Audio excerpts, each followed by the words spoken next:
তোমরা তো প্রত্যেকে জানো 22শে মার্চ আমাদের ম্যাকেঞ্জি মাঠে একটা অনুষ্ঠান হতে চলেছে। তো আমার বন্ধুদেরকে তো আসতে হবে, আর এখানে উজ্জ্বল দাদা ভাই আসছে, মানে আজকে চলে এসেছে উজ্জ্বল দাদা ভাই। আর এটা হচ্ছে আমাদের জঙ্গিপুর ম্যাকেঞ্জি মাঠে। আমার বন্ধুদেরকে বলো তোমরা এসো বন্ধুরা, খুব মজা হবে, খুব আনন্দ হবে। অনেকে আসছে, জি বাংলা থেকে অরিত্র আসছে, আরও অনেকেই আসছে।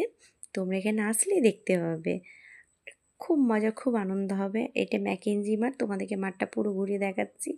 আর ওইদিকে দেখো, মানে কালকে অনুষ্ঠানের জন্য মানে করা হচ্ছে, মঞ্চ তৈরি করা হচ্ছে। ভাবলাম একটু বন্ধুদেরকেও শেয়ার করি, আমি তো আসছি, আরও অনেকেই আসছে। তোমরা বন্ধুরা এসো কিন্তু, যেহেতু তোমাদের আমি প্রিয় পুতুল, আমার বন্ধুদেরকে তো জানাতেই হবে আসার জন্য। এই যে বব মিডিয়া, তোমরা তো সবাই চিনো বব মিডিয়াকে, উজ্জ্বল দাদাভাইকে, যেহেতু ও আজকে চলে এসেছে। টাটা বন্ধুরা, কালকে দেখা হচ্ছে কিন্তু বন্ধুরা। ওই যে মেন গেট, তোমরা দেখে নাও।